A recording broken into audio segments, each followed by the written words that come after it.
Hello guys, कैसे हैं आप लोग। उम्मीद है आप लोग फिट होंगे, ज़बरदस्त होंगे, मज़े में होंगे, बढ़िया होंगे और बढ़िया तरीके से हमारे रिएक्शंस को एंजॉय कर रहे मेरा नाम है तलहा। हैं। इट्स पे तो मोहसिन है। गाइस, रमन सागर श्री कृष्णा एपिसोड नंबर 170 का पार्ट नंबर 4 लेकर आ चुके हैं जो गाइस। गाइस लास्ट पार्ट था वो बहुत ही ज़्यादा सैड तलहा इमोशनल। भाई वो मोहसिन भाई, इसको पार्ट मैं तो क्या क्या मुझे कहूँ। कुछ खास समझ भी नहीं आई, मतलब कि समझते हैं ना मोमेंट ना सेंस के अजीब सी मोमेंट उसमें देखने को मिले जो हम एक्सपेक्ट ही नहीं कर रहे थे। कर ठीक है, अभिमन्यु में योद्धा उसका वध हुआ महाभारत के युद्ध में, पर इस तरह वध हुआ यार, ये तो बड़ा डिसपॉइंटिंग मोमेंट हमें देखने को मिलेगा। किस तरह इतने इतने बड़े योद्धा एक साथ टूट पड़े और पहले हाथों से फिर टांगों से फिर शस्त्रों से हर तरीके से। मोहसिन भाई, बेशक तब ऐसे ही हुआ होगा। और जब बताया भी इसी तरह जाता है कि अभिमन्यु के ऊपर, अकेले के ऊपर सारे योद्धा टूट पड़े। यही सुनने को मिला है, यही हमने 2013 महाभारत में भी देखा है। लेकिन यहाँ जो ये सीन क्रिएट किया गया है ना, ये मतलब कि इस तरह किया गया है कि आप देखो कि वो ज़मीन पे और उसको पाँव मारे जा रहे हैं, उसको एक एक कर मार रहे हैं। और उसके बाद यार किस तरह उसको तलवार घुसाकर मार ही दिया गया है। जब अर्जुन जब आया शिविर में वापस आया तो उसने कहा कि आज यहाँ इतने मायूसी के बादल क्यों छाए हुए हैं। जब उन्होंने बताया कि गुरु द्रोण ने आज चक्रव्यूह उन्होंने कहा मेरे जाने के बाद रचा था, तो मतलब कि बहुत नुकसान हुआ होगा। और मेरे अलावा तो कोई से दोनों का उन्होंने कहा अभिमन्यु तोड़ सकता था तो यहीं जान पे ये लास्ट पार्ट एंड हो गया। तो गाइस देखते हैं इस पार्ट में हमें क्या जब जानने को अर्जुन मिलता को है। पता चलना है ना, चलते हैं पर ले आ जाना और देते हैं रिएक्शन। हाँ भ्राता अर्जुन, तुम्हारी अनुपस्थिति में मैंने विवश होकर अभिमन्यु को चक्रव्यूह का भेदन करने की आज्ञा दी थी। अर्थात यह जानते हुए कि अभिमन्यु चक्रव्यूह में केवल प्रवेश करना जानता है। यही तो मुझसे भूल हुई। मैंने उसकी हट क्यों सुनी? मेरे ही कारण हम अभिमन्यु को सदा सदा के लिए खो चुके हैं। अर्जुन, अभिमन्यु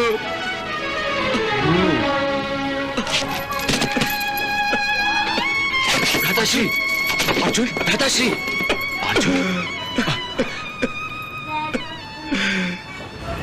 ये क्या किया आपने भ्राताश्री? मैं विवश था अर्जुन। यदि मैं ऐसा ना करता तो आज चक्रव्यूह में सारी पांडव सेना नष्ट हो चुकी होती। परंतु अब मैं अभिमन्यु की माता सुभद्रा से क्या कहूं? द्रौपदी को क्या उत्तर दूं? अभिमन्यु की पत्नी उत्तरा के सामने कैसे जाऊं?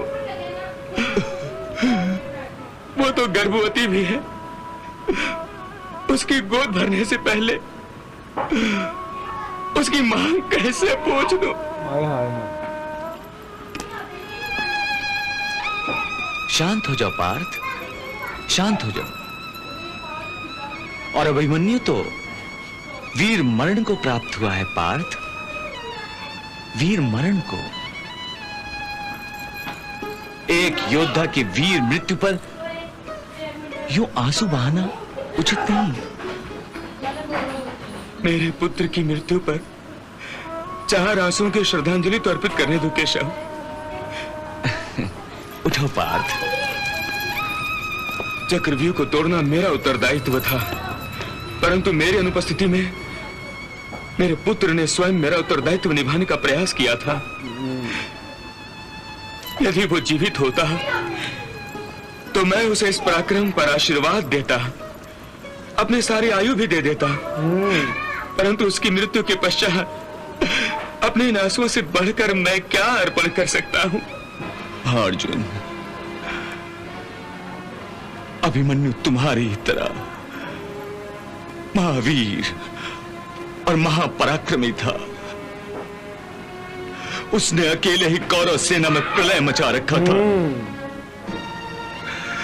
द्रोणाचार्य का चक्रव्यूह उसने अकेले ही तोड़ दिया था। अकेले ही चक्रव्यूह तोड़ दिया? हाँ बड़े भैया, मैं जानना चाहूंगा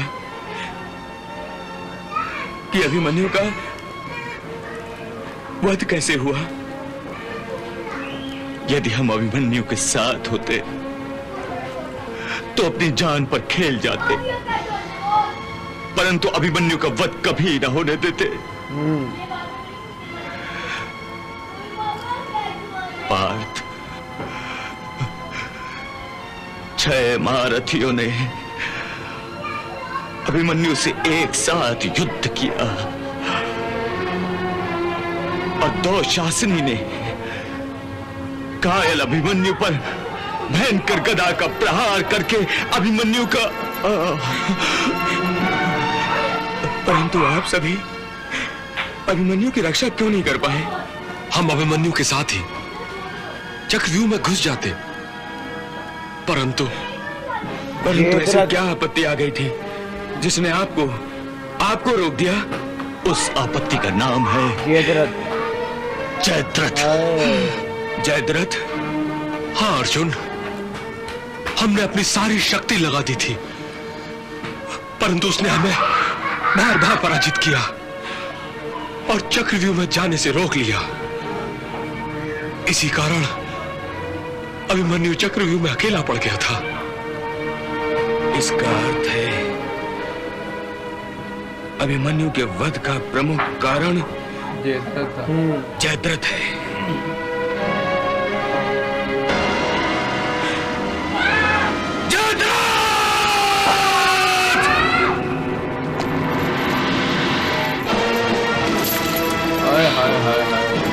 जयद्रथ तो गया। गांधी की टंकार क्या करो। मैं कुंती पुत्र अर्जुन प्रतिज्ञा करता हूँ, यदि सिंधु नरेश जयद्रथ कल सूर्यास्त होने तक हमारे शरण में नहीं आया, यदि वो रण छोड़कर भाग नहीं गया, तो मैं वासुदेव श्री कृष्ण का सखा दो शिष्य कुंती पुत्र अर्जुन कल सूर्यास्त होने से पहले जयद्रथ का वध करूंगा, अन्यथा अग्नि में प्रवेश करके स्वयं को भस्म कर दूंगा।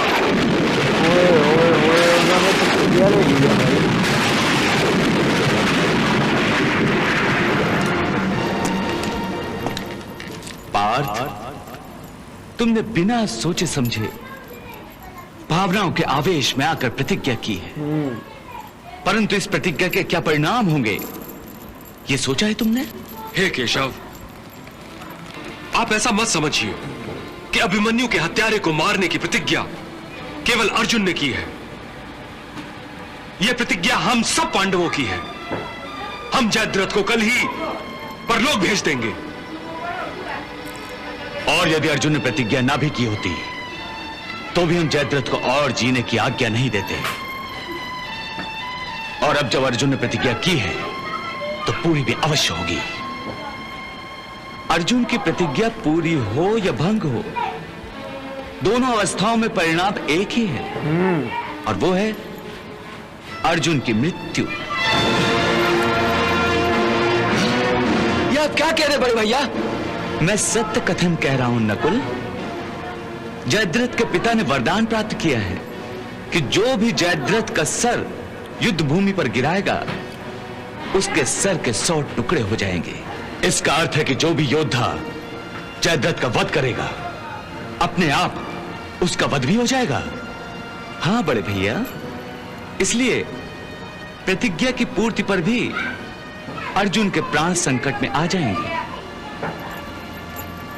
और यदि इसने प्रतिज्ञा की पूर्ति ना की तब भी इसे अग्निकाष्ठ भक्षण करके स्वयं मृत्यु को स्वीकार करना होगा। नहीं, बहुत दुष्कर काम है यह अर्जुन, बहुत दुष्कर काम है। केशव, तुम्हारे लिए कोई भी काम दुष्कर नहीं है, और जो काम हमारे लिए दुष्कर होगा तो हम तुम्हारी सहायता से उसी दुष्कर काम को सहज बना लेंगे। ये मेरा विश्वास है। अब तुम ही हमारा मार्गदर्शन करो केशव। हाँ मधुसूदन। ठीक है अर्जुन, कल जब तुम युद्ध भूमि पे जयद्रथ का वध करने निकलोगे तो एक बात ध्यान रखना, जयद्रथ के पिता महाराज वृद्धशत समंत पंचक क्षेत्र में तप करने बैठा है। तुम अपने महान अस्त्रों का प्रयोग करके जयद्रथ का मस्तक आसमान से ही वृद्धछत्र की गोद में गिराओगे। यदि तुमने जयद्रथ का मस्तक उसके पिता की गोद में गिरा दिया तो स्वयं वृद्धछत्र के सर के 100 टुकड़े हो जाएंगे और तुम बच जाओगे। ठीक है केशव, मैं जयद्रथ का सर ऐसे उड़ा दूंगा कि पहले वो उसके पिता की ही गोद में जा गिरेगा। परंतु यह मत भूलो कि कल युद्ध भूमि में जयद्रथ की सुरक्षा के लिए हर संभव प्रयास कौरव सेना और गुरु द्रोणाचार्य करेंगे। इसलिए हमारा प्रत्येक योद्धा अर्जुन को जयद्रथ तक पहुंचाने के लिए उसकी सहायता करेगा। जयद्रथ तक पहुंचने के लिए अर्जुन का रास्ता अनेक बाधाओं से घिरा होगा। कृपाचार्य, द्रोणाचार्य, शल्य, शकुनी, दुर्योधन, दुशासन और भागदत्त जैसे कौरव महावीर अर्जुन के लिए हर मोड़ पर दीवार बनकर खड़े रहेंगे। अर्जुन के रास्ते की हर दीवार को मैं अपनी गदा के प्रहार से ढेर कर दूंगा। कल हम कौरवों के सेनापति आचार्य द्रोण को युद्ध में उलझाए रखेंगे और बड़े भैया आप नकुल, सहदेव, विराट नरेश, पांचाल नरेश, आप सभी कौरव महावीरों को युद्ध में उलझाए रखेंगे। इस प्रकार अर्जुन को जयद्रथ तक पहुंचने का अवसर मिलेगा। ऐसा ही होगा द्वारकाधीश, ऐसा ही होगा। तो गाइज यहाँ ख़त्म हुआ ये एपिसोड। मैंने आपको कहा था कि जब अर्जुन को पता चलेगा कि उसकी मृत्यु का जो असल कारण है वो जयद्रथ है तो वो जयद्रथ को नहीं छोड़ेगा।